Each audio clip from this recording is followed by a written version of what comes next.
we would do probably before they join, or if eventually they are unable to join tonight, um, we are hoping that they would catch up with the recording that will be uploaded.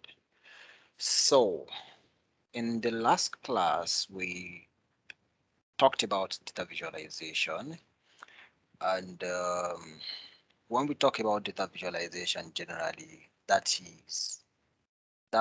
forms the end result of what the user would see. Whenever you build a report, you are building a report, usually not for yourself. You're building that report for some end users. There may be the stakeholders in the business, maybe even your line manager, it might be even for some of your colleagues. Those are the consumers of the report. What they would see as the report is what you have as the visualization. Typically, a lot of work would be done in the background that people are not aware of.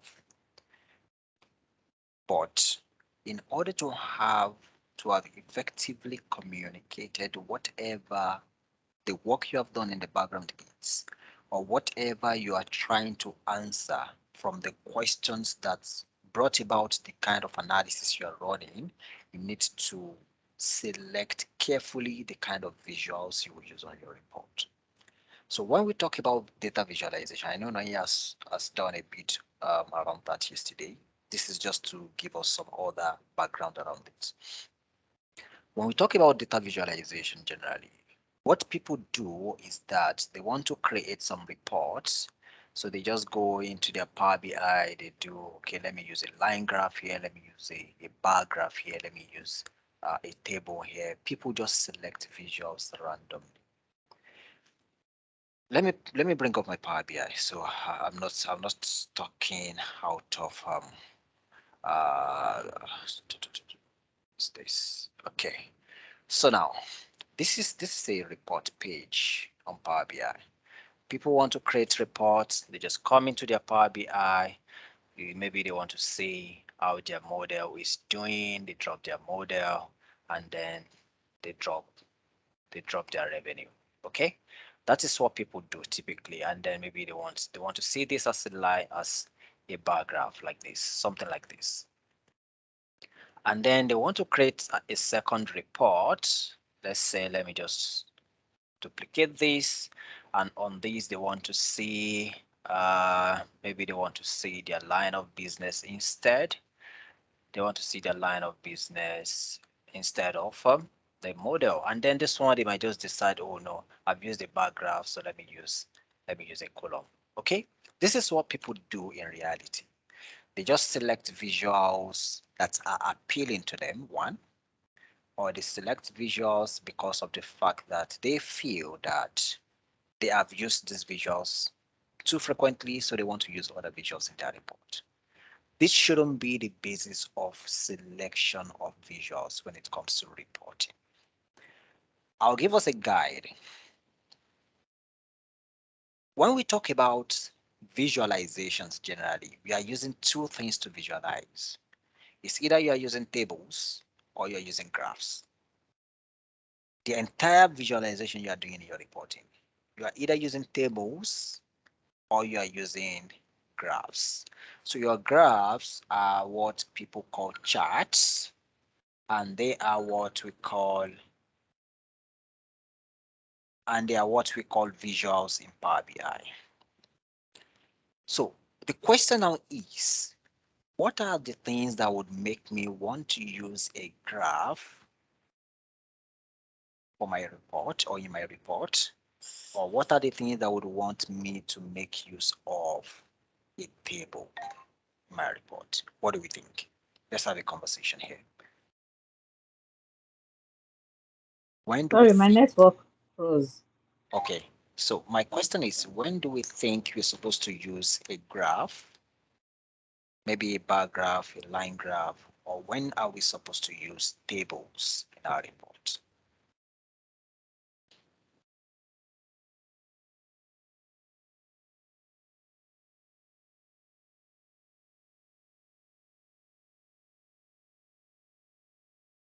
Anyone has an idea? So, Okay, so Femi.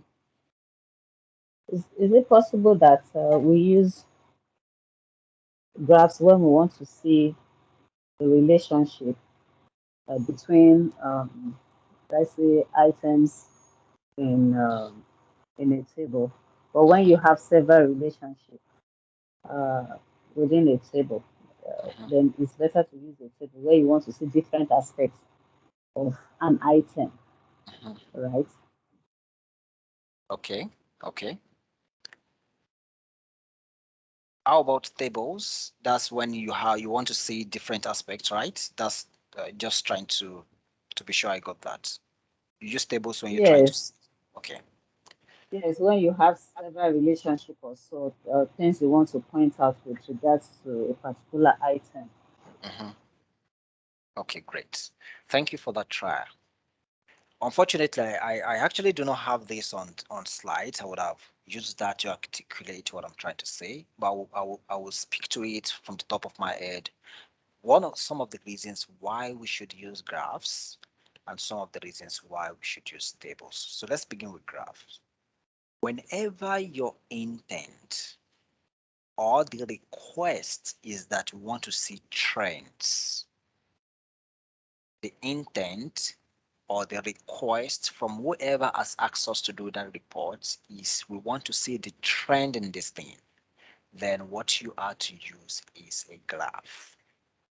So someone is telling us that we want to see our sales trend, our revenue trend for the last, maybe the period within our reports. Maybe our report captures a lifetime period, or our report just captures some few years within our report, within our data set. When we want to look at trend, then we know that we have to use graphs. Okay. Secondly, when we have very large data sets, your data set is very large, extremely large, and you want to see at a glance what that data set looks like. What is the spread of that data set? Then what you are expected to use is a graph. Okay. The third reason why you would want to use a graph is when you are looking at comparison. Comparison sometimes could mean that you are looking at, say, how does this variable compare to the second variable? Then you're using a graph. But in some other instances too, let me quickly bring this in so we are not confused. In some other instances as well, you may want to do comparison and you would want to use a table. So it depends on the kind of comparison you're doing. So to put this into context, if you are doing an absolute comparison, when I say absolute comparison, what I'm saying is that what you're trying to do is to see how specifically variables compare to themselves. We have our sales and our profit. Want to see specifically what figures of sales brought about what figures of profits. Then in that instance, when you are looking at absolute values, then for your comparison in that regard, you use tables. But when you are comparing and you are not looking at absolute values, maybe you are just looking at what percentage of profit is did we get from our sales, and then you comparing that to the actual sales, then in that regard, what you're doing is not an absolute comparison, and so you need to use graphs. I've mentioned three reasons why you would use graphs. We could recap. One, Trend. trend. Thank you. Number two, When you have large Comparison. data sets, when you have large data set. Number three, you want to see the spread of it at a glance. great. You want to see the spread at a glance. Then number three was the third reason why you would want to use a graph. Comparison. Comparison. Excellent. Let's And quickly when talk it's not about it. absolute comparison. Why, and that's when it's not absolute comparison. Thank you, Femi. When we talk about tables, from the reasons that you will want to use tables is what we just explained. One, comparison. You want to see absolute comparison. Number two, you need precision. And what do we mean by precision? You want to see precise figures. Someone is telling you, your line manager is saying that what is the sales from our regions, the actual sales from our regions in the last 1 year. That request has some element of precision within it. So what he is expecting to see is to see the actual figures there. He wants to see what are the actual figures within our sales or for our sales in those regions. So maybe for a region A, the actual sale is say 1,224,963. Those are the kind of figures he wants to see. When precision is involved, you make use of tables. When you are doing absolute comparison, you make use of tables. The third reason why you would want to use tables in your report is when you are doing lookup. What do we mean by lookup? Your boss is saying, or you envisage that at some point your boss might want to say that could we filter down to North Central and filter down to this market, what is the sales or what is the unit sold? If you would want to look up values for specific variables that you have or dimensions in your report or in your data set, then you should use tables. 30 things here for tables. One.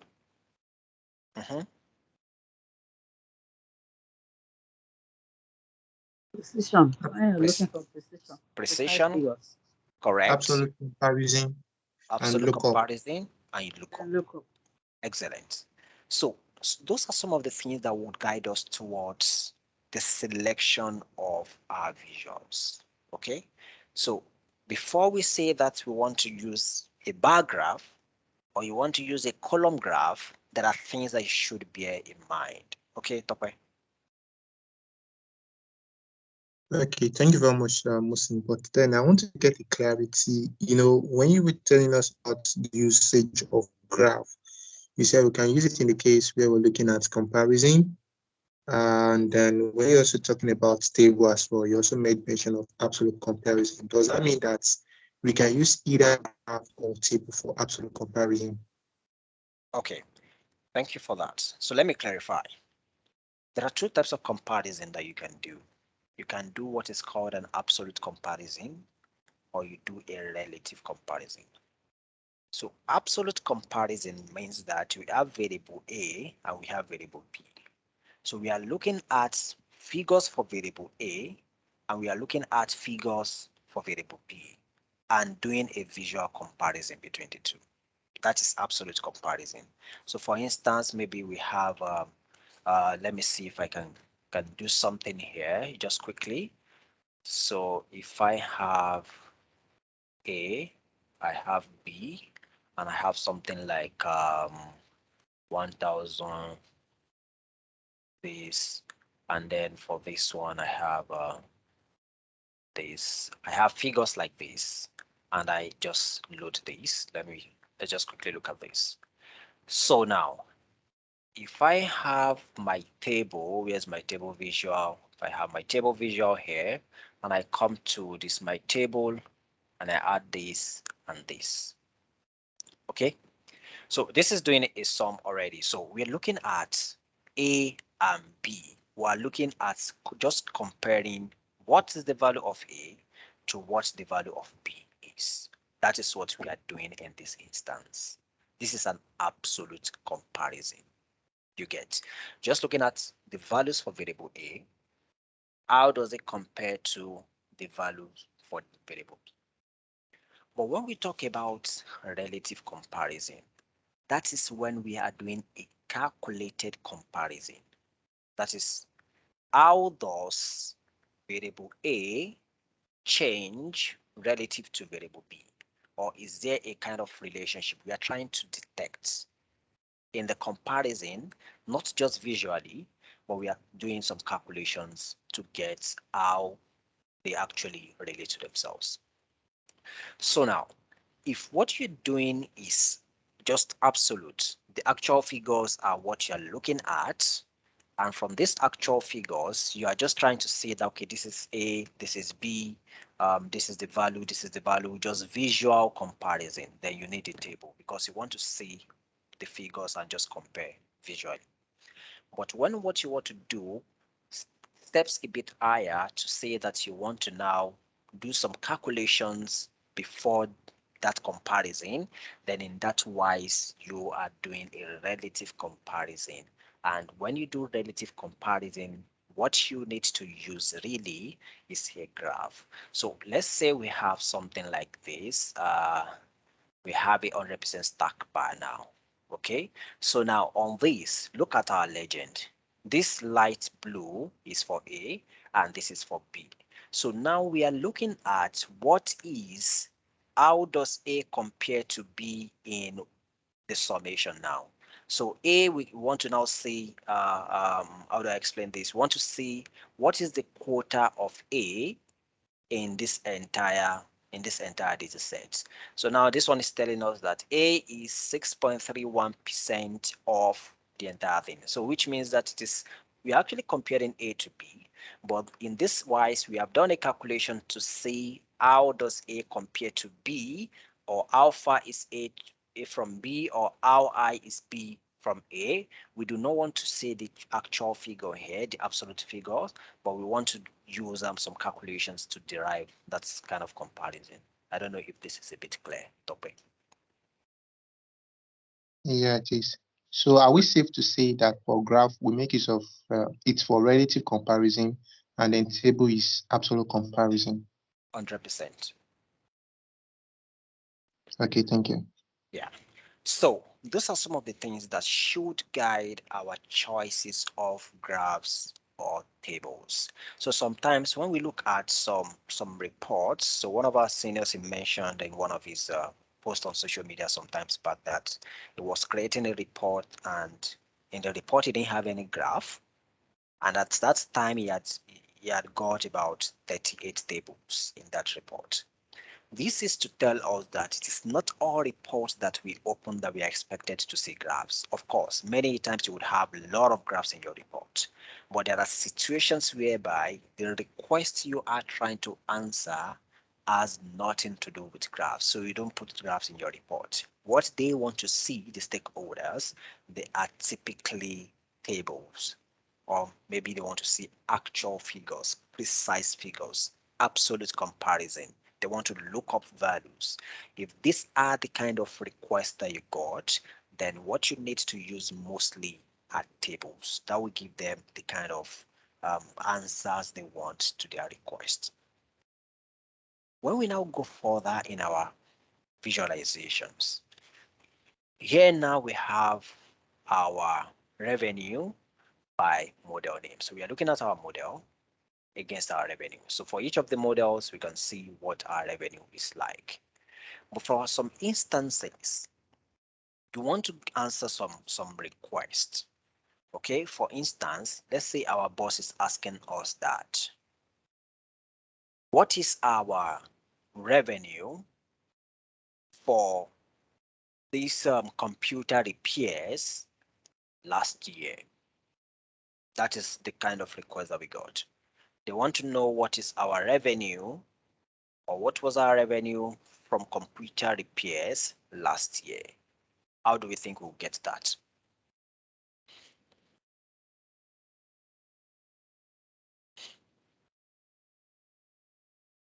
How do we think we would get that?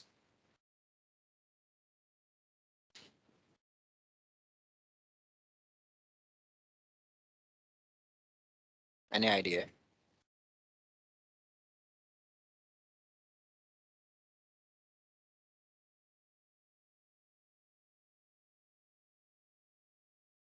Okay, so now this is it. Let's do something here.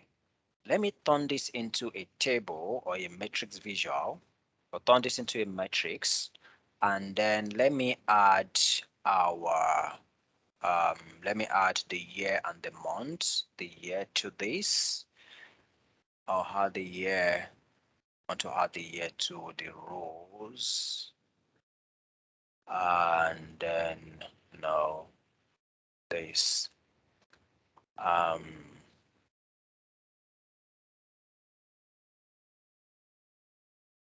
and then I'll do, yeah, so a table. I'll have my years, then let me add the month as well. So we have the month, let me drag it on that year. Okay, so let me delete this guy and then let me expand this. So we have this now. This is our revenue for these our models. Okay, this is the month and this is the year. So now if they are asking us that, they want to know what our revenue was for computer repairs last year. It may be easy for us to just say that, okay, let's just go back on our table to see, okay, 2014 January, this was the revenue, March, February, May, this were the revenue, and like that. It could be easy that way.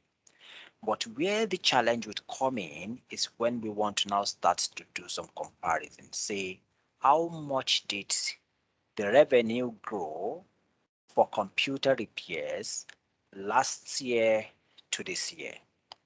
Okay, this is 2015.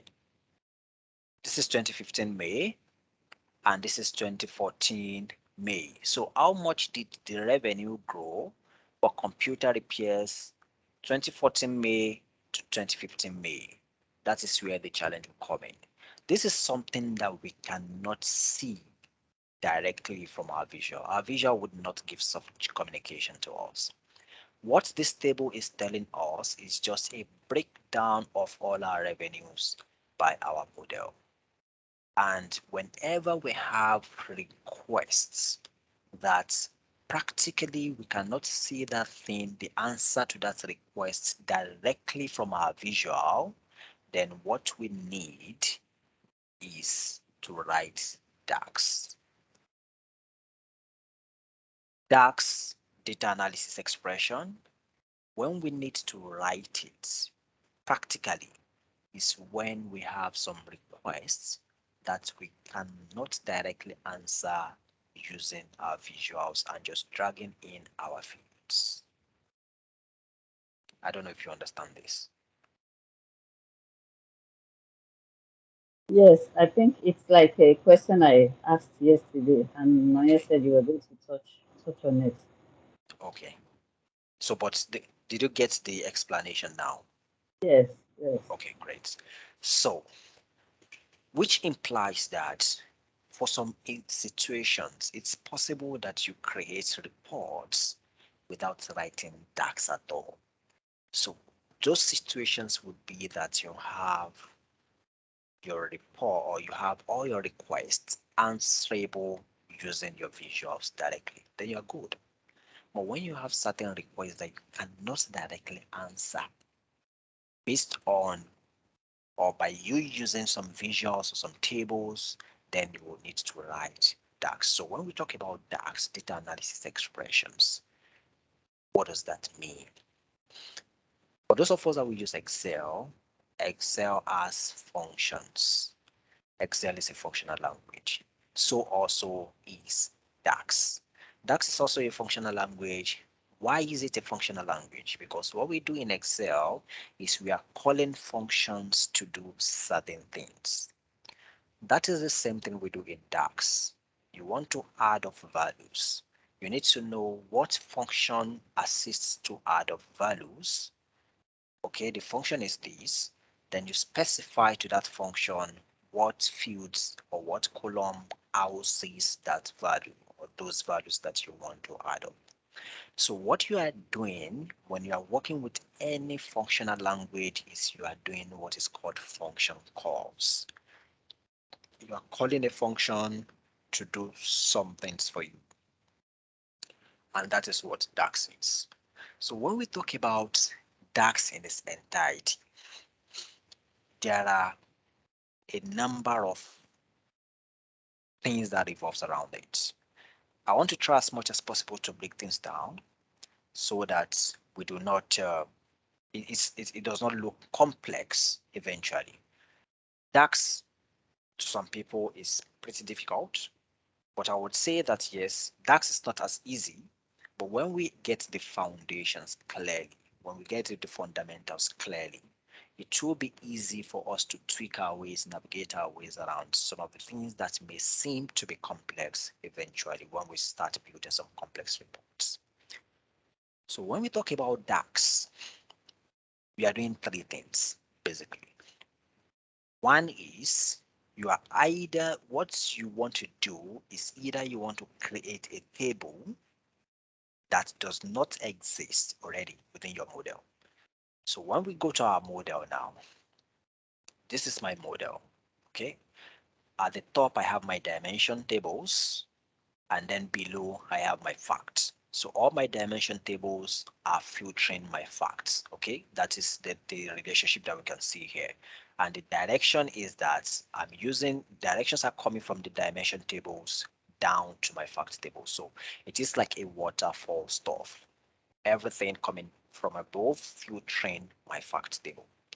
So if for some of the requests, I don't have a table already on my model that would answer that request, then I would need to create a table using DAX.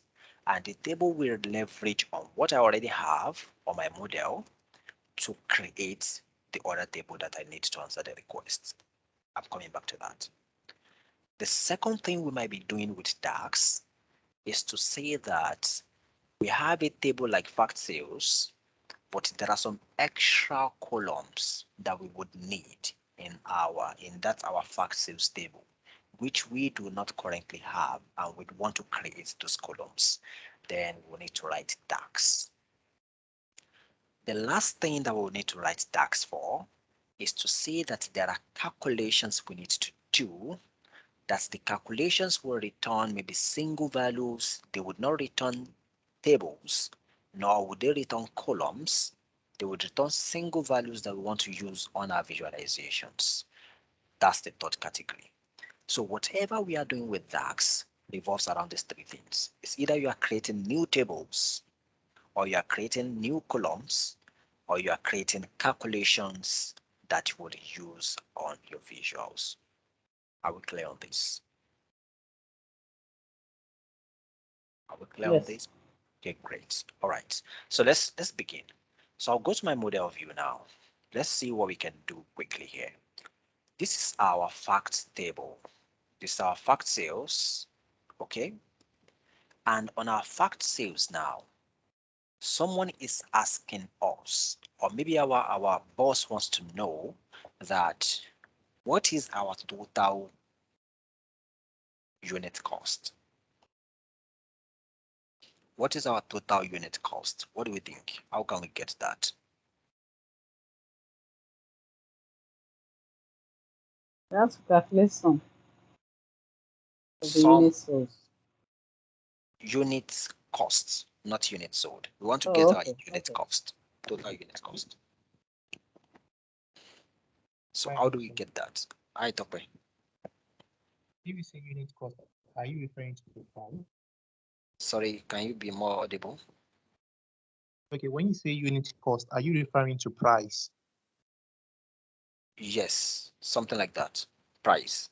Okay, Mhm. okay. So based on my own knowledge, I feel to calculate that, we'll look at revenue divided by units sold, get the price. Okay. Revenue divided by units sold to get the price. Excellent. But we do not have a column for price. That means we may need to create a column for price before we can go ahead to say we want to calculate our total price or total unit price. So how do we go about that? The first thing we need to do is to come to our table, the table where we want that column to sit on. You come there by coming to your data view, clicking on that table. So now we are on our fact sales table. And once you are on your fact sales table, you will see that you have a contextual tab called table tools. Then under the table tools, you see new column. So what we want to do is to add a new column. So I'll click on new column, and that opens up the formula bar for me it opens up the formula bar, and on this formula bar, what are we saying? We need to give our column a name. That is the name we have here. So we give our column a name. Let's call this unit price. And then how do we want DAX to calculate the unit price? Just like Tope has said now, we need to do our revenue. So revenue, select factors revenue divided by our units sold, sales units sold. So once I punch enter on my keyboard, I expect to get a new column with the name unit price, and then it goes row by row to get, for this first transaction here, it will do 210,000 divided by 51, or return whatever the value is. Goes to the second row, goes to the third row, goes to the fourth row. It does the calculation row by row, and it returns the value on the new column. So let's hit enter. Then we have this as our results. Okay, so for each of these transactions, these are the unit prices for each of the transactions. So when we have this now, then we can take a step further to say that, okay, so on our report, we can go onto our report and then say on a card, we want to see our total unit price. I'll select unit price, and then we see the total unit price. Why is that? Why did that come in handy? Because of the fact that we have now a calculated column on our table, which we were able to get using this DAX formula, or using this DAX expression to get. Yes, Femi. Okay, so what did you do after getting the unit price that is shown in the unit price column? Unit price But now column. you have the 5 billion, 5 point something billion. How Okay, did you get to okay. that point? Yeah, so what I just did was to come to my report view. I added a card visual, and then I selected unit price to give us the total unit price. Okay. Did you get that?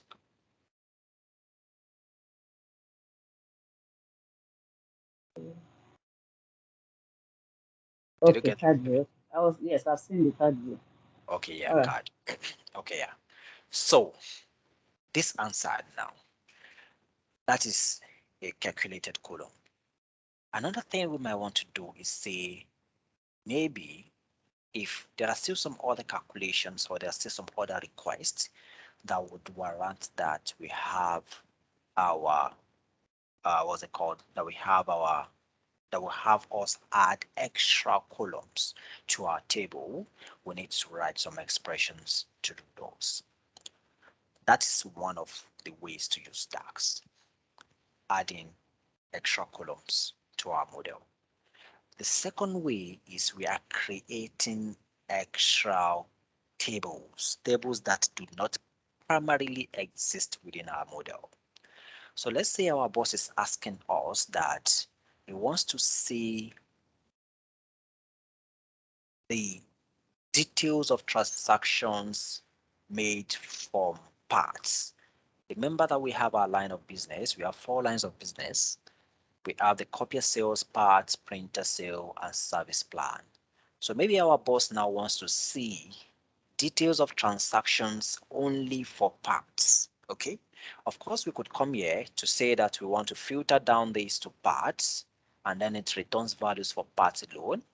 But the other thing we may want to do is to say that we want to create a new table that would return the transactions that we made on parts alone. How do we do that? We should be on our data view. We come to our table tools, and then we select new table. So when we select new table, DAX is expecting that we want to create a new table that will leverage on what we currently have on our model. Okay, the table is not coming external. You have some tables in your model already, which you want to leverage on to create this new table, which is actually what we want to do. So what we are trying to do is just to say that we do not want to see the entire transactions, and we are not interested in filtering manually the fact sales table to sales or transactions we made on parts. We want to create a new table that would house the transactions for parts.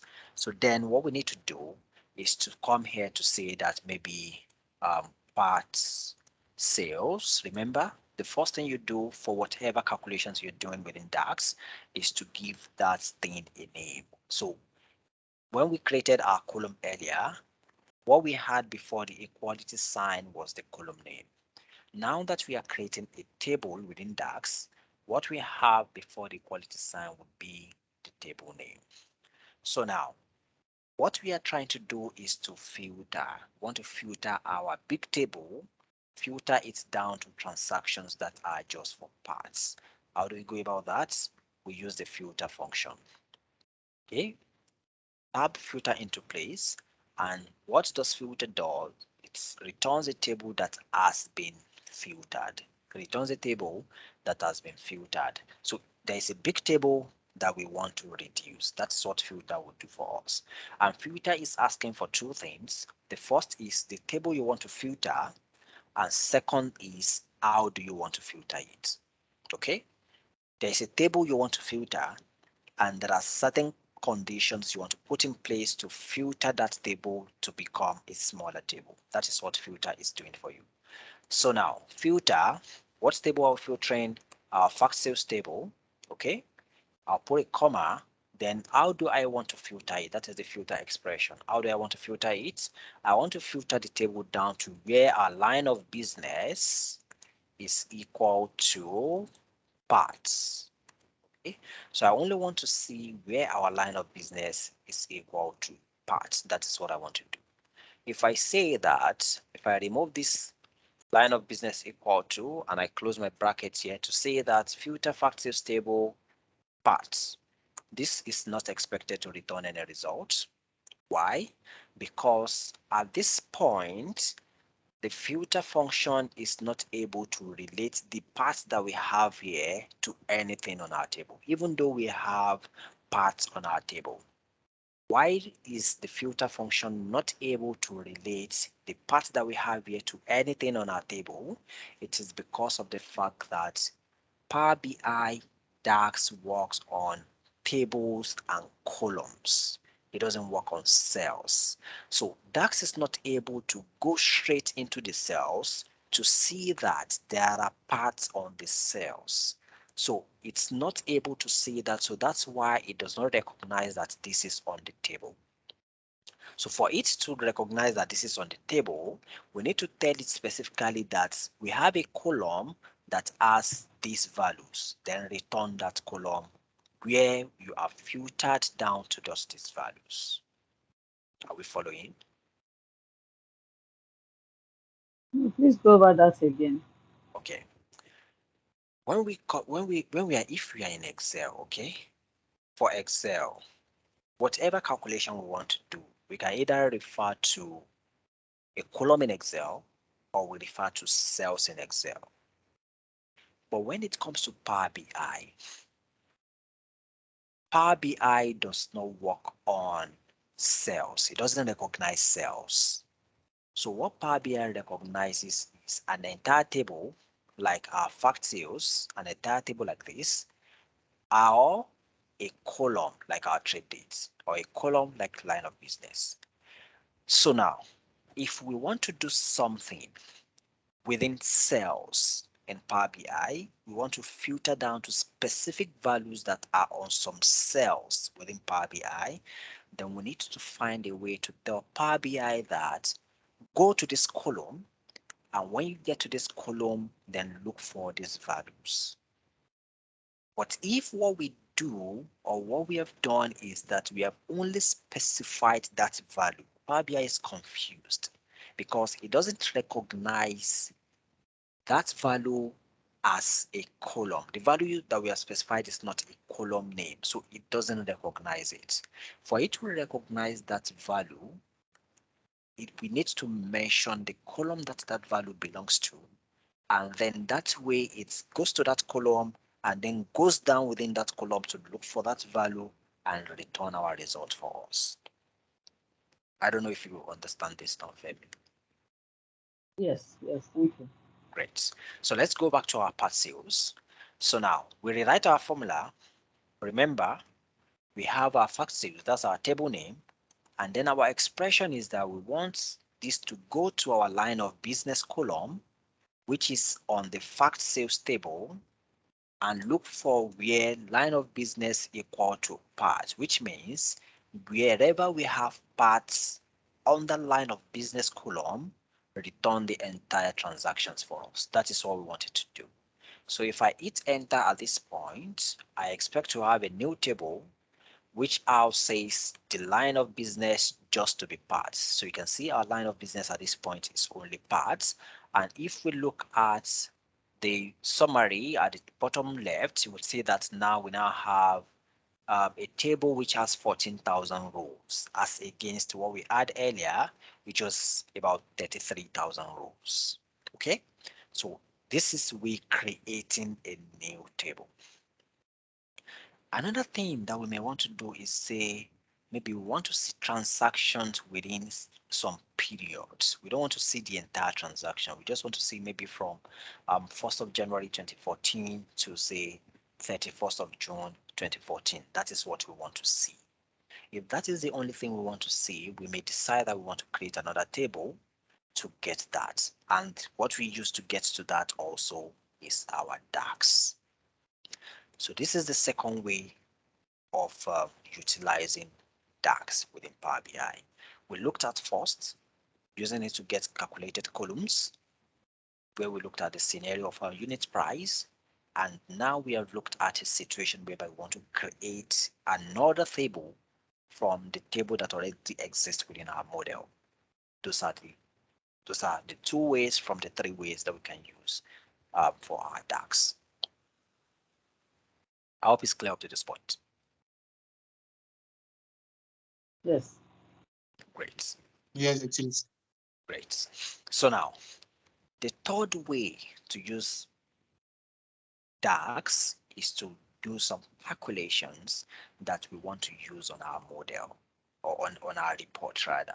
We want to do some calculations that will return values that we want to visualize. Remember that primarily the table that we created is our part sales table. We are not visualizing anything yet here. So maybe the only thing we even need might be the revenue or might be the unit price.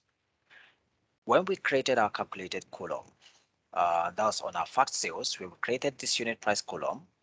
What we did here was we wrote a measure, we wrote an expression here to get this, okay? And then it stopped there. So if you want to go a bit further than this, where we go to visualize. But this other category, the third category, we would not see the result of what we have done unless we visualize. You have done a calculation within the Power BI engine, the DAX engine. The result of that is saved in your model, but you would not see the result until you visualize it. And that is where we talk about measures. So three things when you talk about DAX, you're talking about calculated columns, you're talking about table functions, or you're talking about measures. So when we talk about measures, those are calculations that we do with DAX, returns the results that stay within our model, and we can visualize the results or use the result within our reports. So measures are in three categories. We have the anchor measures. We have measures that are time-based, and we have measures that are about comparison. Those are variances. Let me take it again. Three types of measures or categories of measures. We have the anchor, that's the driver. We have the time-based calculations, time-based measures, and we have the variances. Those are the three categories. Depending on what we want to do or what we want to achieve, that is what would determine what kind of measure or what category of measure are we writing. But essentially, for whatever measures we want to write, usually we begin with the anchor because that is the driver. It drives other kinds of measures or other kinds of calculations that we want to do. What are the examples of our drivers or our anchor measures? We have you're doing the sum, or you're doing a count, you're doing an average, you're doing a mean, you're doing a max. All of those are your anchor measures. The arithmetic calculations that we do, they are anchor measures. Let's do a few of them. So let me add a new page of report, and then for me to start a measure, remember when we did a calculated column, we went to our data view. When we did a table function, we went to our data view. But now for our measures, we don't necessarily need to go to the data view because even when we do that, there is nothing we would see. Okay. So what we just need to do is to click on the table where you want your measure to be saved on. Select that table. Okay. Once you have it selected, you have a number of options. On the tabs, you see new measure. You can select new measure from there. And that's all we'll do now. So I'll click on new measure. So once I click on new measure, then I would give my measure a name. Remember, that is the first thing. I'll give my measure a name. And what I want to calculate now is the total revenue. I want to calculate total revenue. And then my total revenue, how do I calculate it? I'm doing a sum of revenue. Remember, we said DAX is a functional language. So we do all our calculations by function calls. So we call the function called sum. Okay, I'll tab. And then what does this function do? It says adds all the numbers in a column. And this, to tie it down with what I've explained earlier, sum is asking for column name, which means that if I want to add up numbers, but not the entire column, I will need to do something else. I cannot tell DAX that I want to add up, if I have 1000 rows on my table, I cannot tell DAX that it should go and sum up from rows 500 to 1000. Okay, if that is what I want to do, I will need to do something else to tell DAX that, please, DAX, don't start from row number 1, because what DAX would do by default is to perform that calculation on the entire column. And that is why we say that DAX works with columns and tables and not cells. So now sum is asking for column name. What is the column? What is the name of the column that we want to sum up its values? That is the revenue column. Best practice, start with the table name, fact sales, and then go to revenue. Okay, that is the column that we want to sum up. I'll close my bracket. I will hit enter. Once I hit enter, you see that there is nothing. Nothing is showing. We do not have anything to say that we have done a calculation. But the only indication we have is that under my fact sales table, I have something there, total revenue, with a calculator behind it. The calculator behind it is telling me that this is a measure which I can use on my report, but I would not see this until I add this to a visual. So let's do something now. I would add a table visual. Let me add a table. Okay. I would add a table. Let me make this a bit big.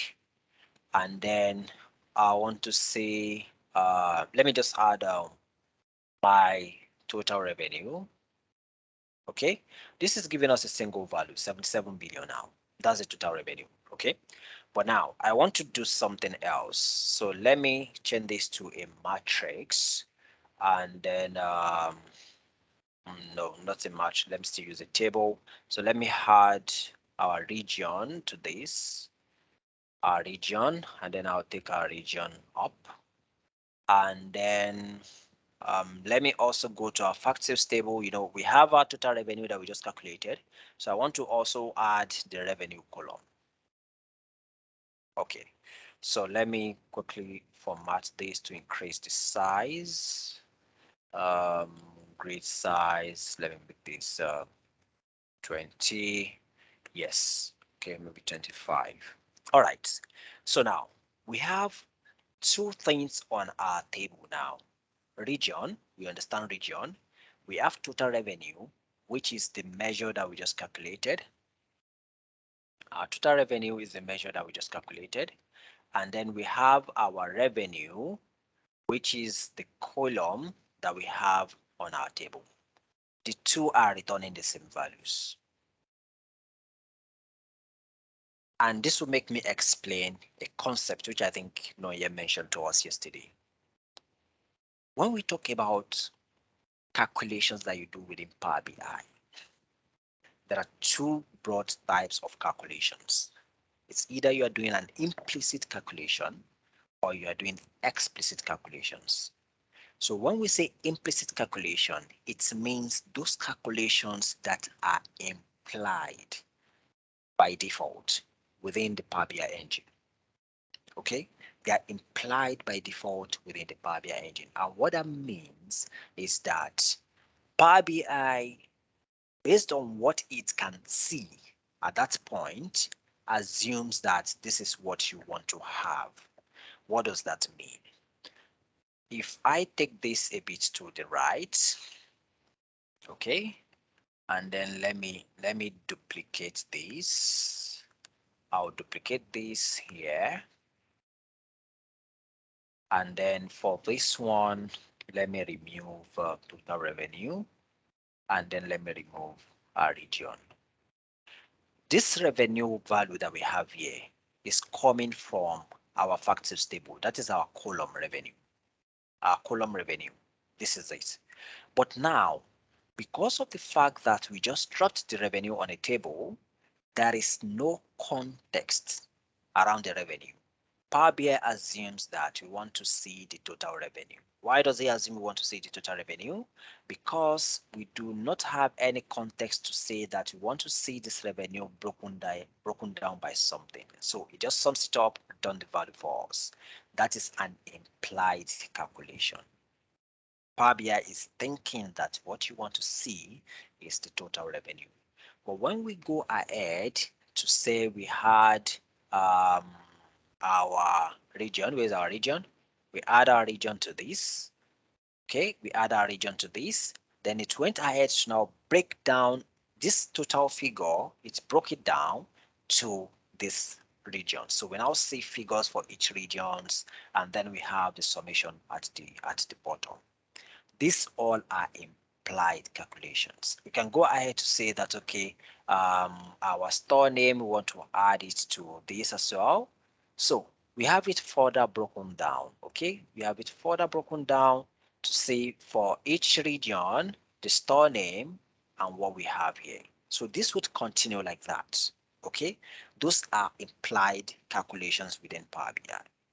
But whenever you want to now see that expressly, Power BI, go and do a sum for me, go and do a count for me, go and do this for me, then we need to write explicit calculations. And that's what we are writing with our measures.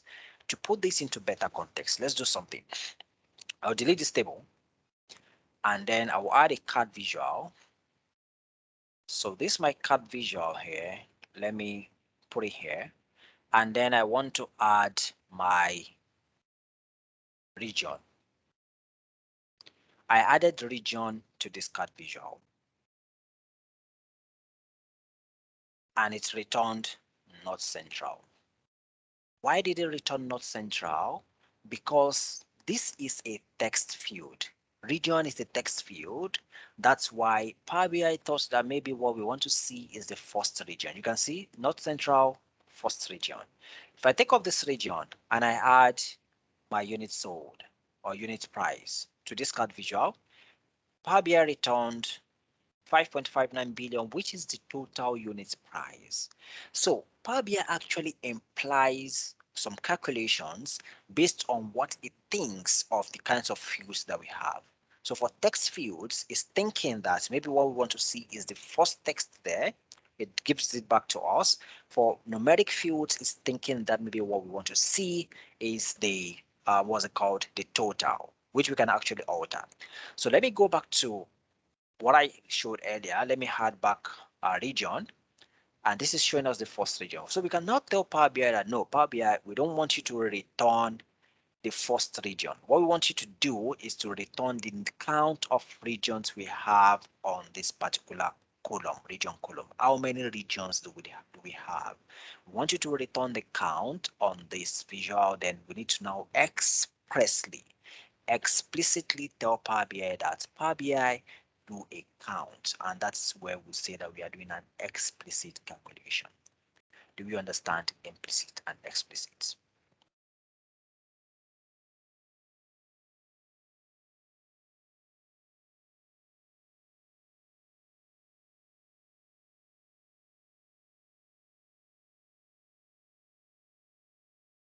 Are we clear or we are confused?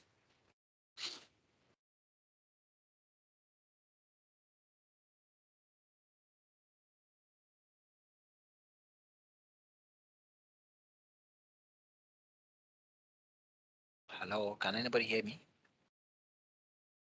Yes, I can Yes, I hear can hear you. you. Yeah, we are Okay. good. Okay, implicit and explicit, clear, Femi, Miriam.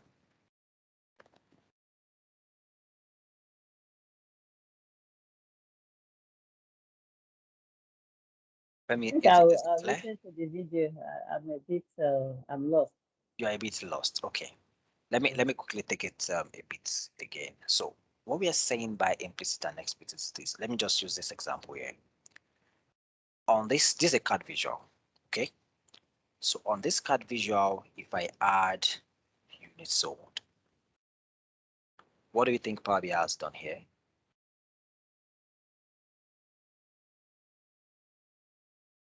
Summed up everything. Summed up everything, correct? Okay, but if I remove this unit sold and I add store name, what is Power BI trying to do here?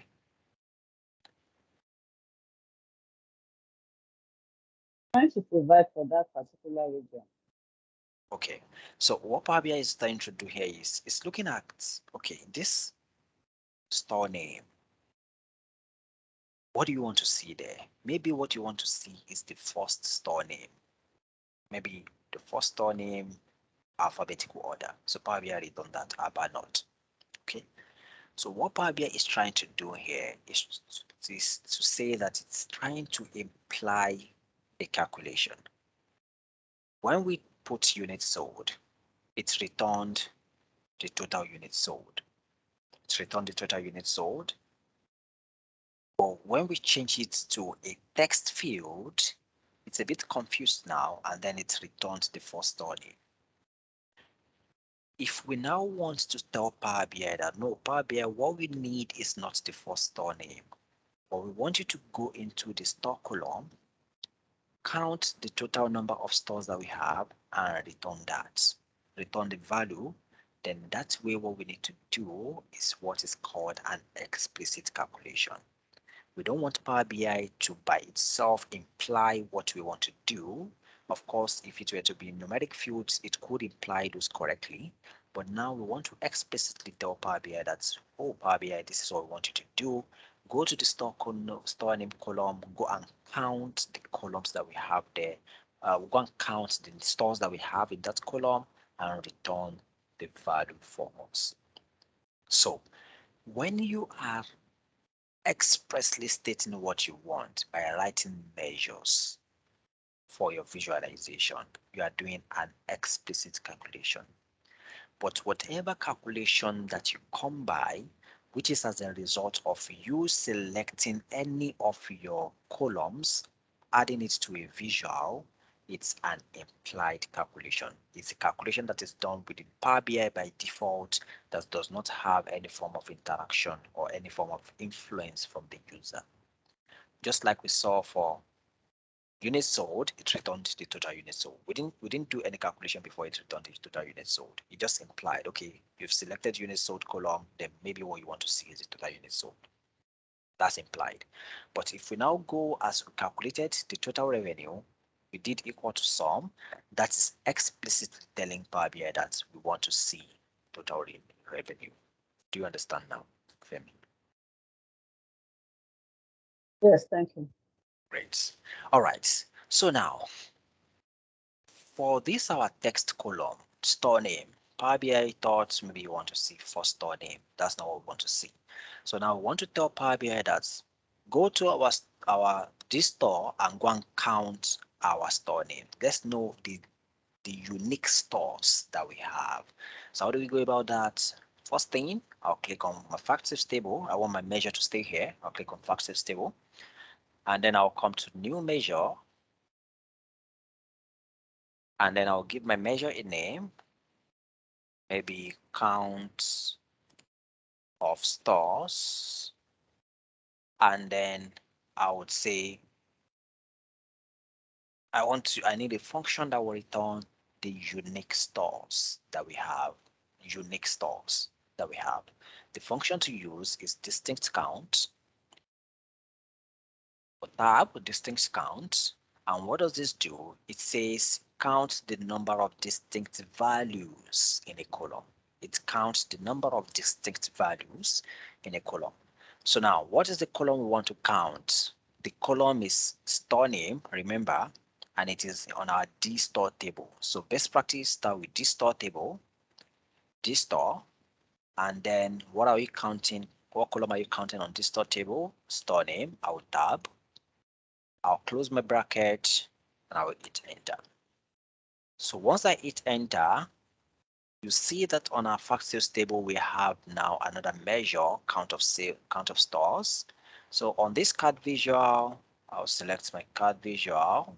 I'll remove this one that was implied and I'll add count of sales, count of stores, and this is returning the unique stores that we have in our business.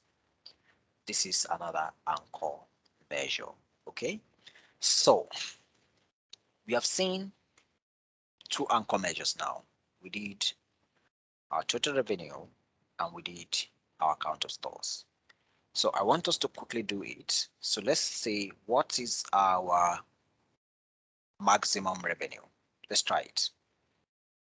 2 minutes, calculate what is the maximum revenue.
Any answer yet?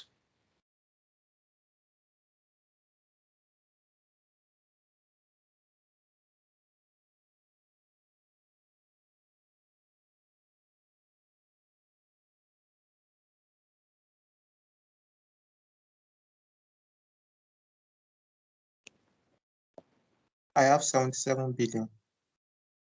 77 billion. Okay. Femi, what do you have? 53.96.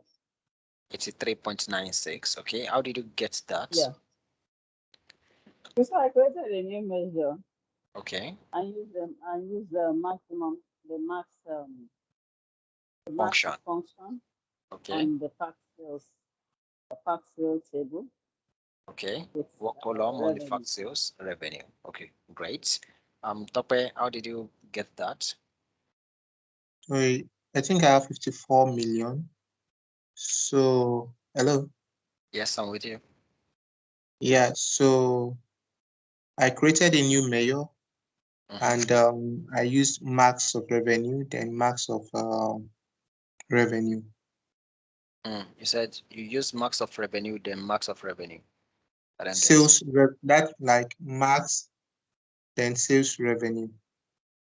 Max sales revenue. Okay, but we're having different values. So let's see. So now we want to create a new measure. I'll come to my fact sales table. Remember, when I click on fact sales table, I go to my table to select new measure. But I can come to my fact sales table, right click, and I'll see new measure. Okay, that's underway. And now we want to see maximum revenue, revenue, and that should be equal to our max of what? Fact sales, and fact sales, what column on the fact sales table? Revenue. Okay, so hit enter, and then let me format this to become as separated. So now let's add a card visual. Let me duplicate this and let's visualize what our max revenue is. So our max revenue is 54 million. I mean, this is the same thing you did, right? Yes, but I didn't do, like I have a decimal in mind. Decimal in yours. So let's say none, like this. 3.96 M. Okay, 553.96 M. Okay, it's M, just the yes, million, yes, rather. formatting. Yes, So it's the if format. yeah, it's the formatting. So if you format this to be million, I think okay, million is chopping that off. Um, million. Okay, this taking it off. So let's add some decimal. Let me go to my measure. Let's just add 1, 2, like this. This is what you have, right? Yes. Okay, so this is the maximum revenue. So in the same vein, we can calculate the minimum revenue. We can calculate the total transactions. So let's try that. What's our total transactions? Let's calculate that. 2 minutes.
Any answer yet?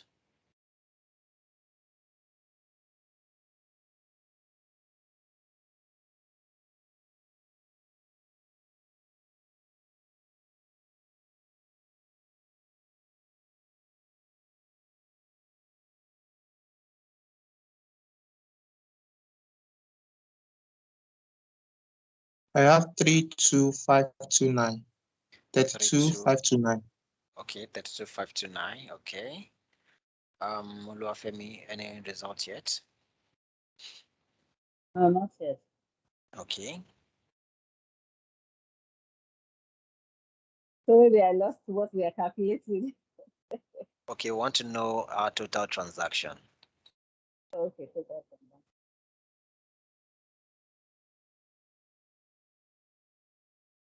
I'm missing. I Tope. It's the same as if I have 33K as well, right? So because I also have 30K and then I'll have 32529. So am I still on track? Yeah, so it's the formatting. Okay. Okay.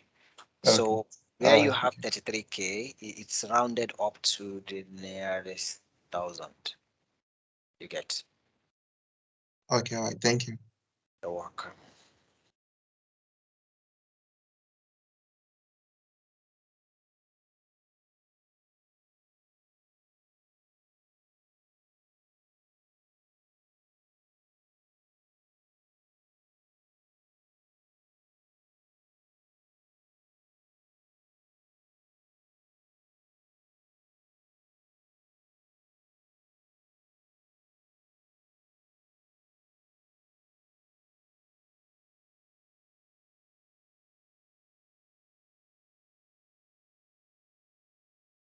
So just a minute, I want to know what Femi asks before we proceed.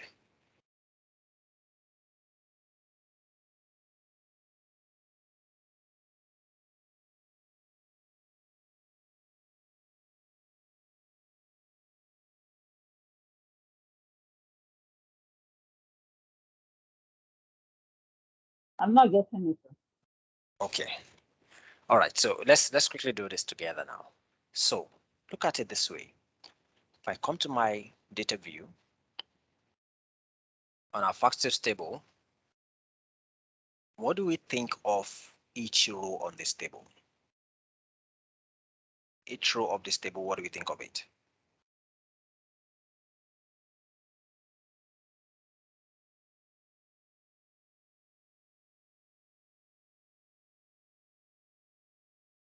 What do we think?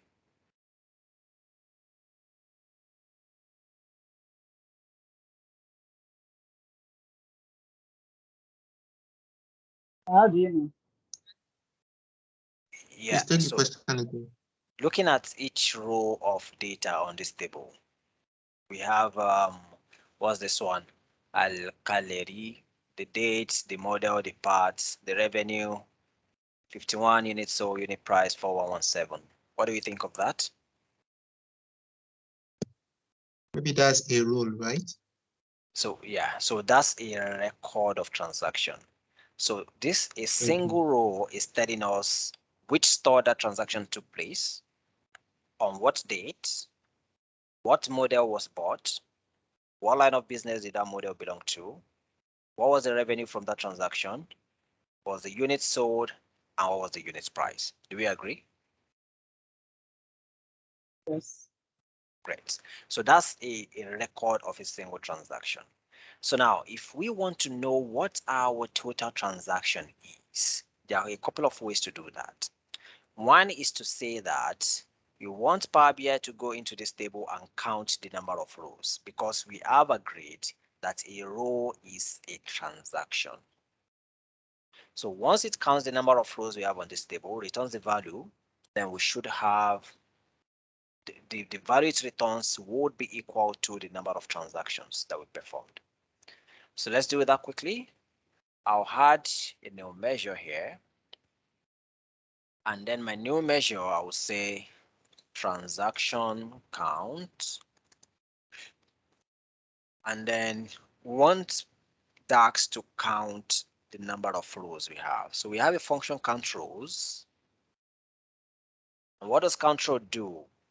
Counts the number of rows in a table. So it's asking for a table. What table do you want to count the number of rows in?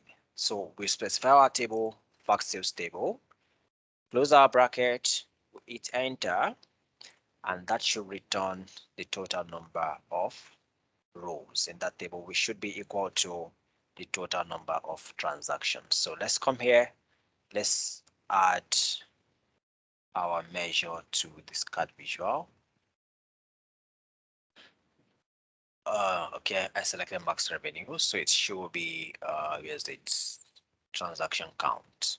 So transaction count 0 million. This is formatted as million. So let me come back here, call out value.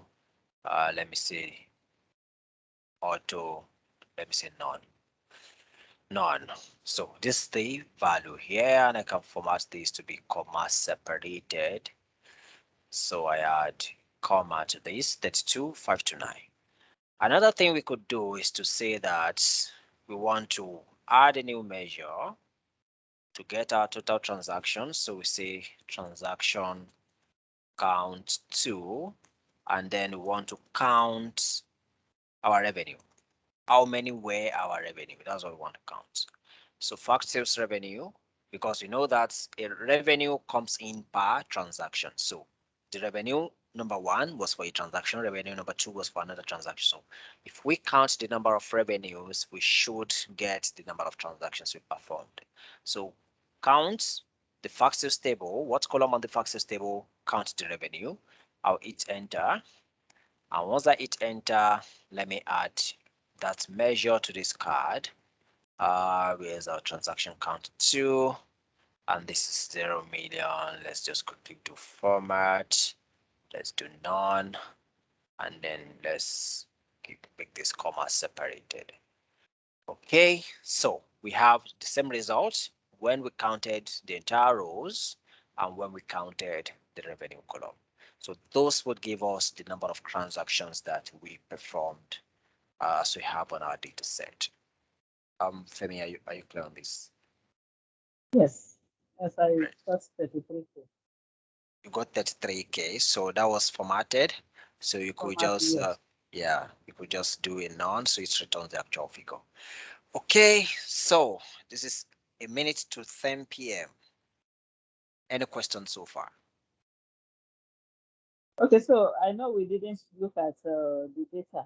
You know, when you look at the dates or the years, they were not sorted.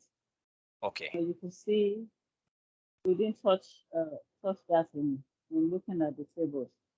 I don't know when we get to talk about those tables, sorting the content of the table. sorting. Okay, let Kind me. of like the date where February, you can say February, May before February, something like that. May before February. Okay, so let me add a month here Like on when we, this. if we look at the fact sales table itself, we Okay, look at the year, so we so can, something like this, right? yes, yes.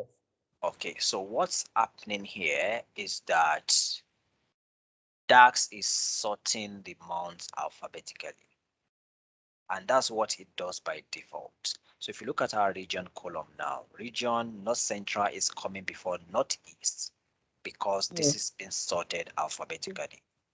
So that's what it does by default for text fields.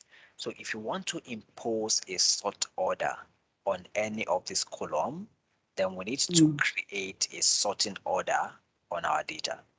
So let's go to our calendar. So on our calendar, I have a month number column. So on month number, if I filter this down to 1, then I expect to see just January, which means month number 1 is equivalent to January. We get? So if I do 2, I expect to see February. So month number 2 is February. So what I will need to now do now is to tell DAX that whenever you want to sort my month column, use the month number to sort it. So how do I do that? I'll click on month. Once I click on month on the tabs under the column tool, I'll see this sort by column. I'll click on this drop down, and now it's asking which other column do you want to use to sort your months. So I want you to use month number. Select month number, and then if I go back to my report, everything is now sorted. Yeah, okay. Yeah. So that is how to override whatever way the The months first. have been sorted. Yes, the sort order. So we can do the same thing for region. So maybe what we just need to do is to come to our data. Maybe we have, if there is a provision on our data to say where's our the region, this store. So to say that for Southwest, maybe we assign it a 6, Southeast we assign it a 5, and we use that number to sort the region. Okay. Do you get? Yeah. Okay. So any other question? All right, so I think we're good. So today, I hope we have learned something on DAX now. Is DAX difficult? Does it seem difficult? Yeah, it's okay. Thank you. It's okay for now. We can't say yet, right? Okay, so what we have done today really is we have looked at the different calculations you can do. We talked about calculated columns. That's when you want to add extra columns. What again did we talk about? Then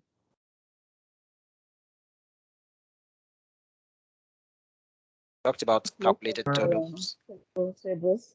table functions, yes. And the Yes. last one, Extra column. Writing names.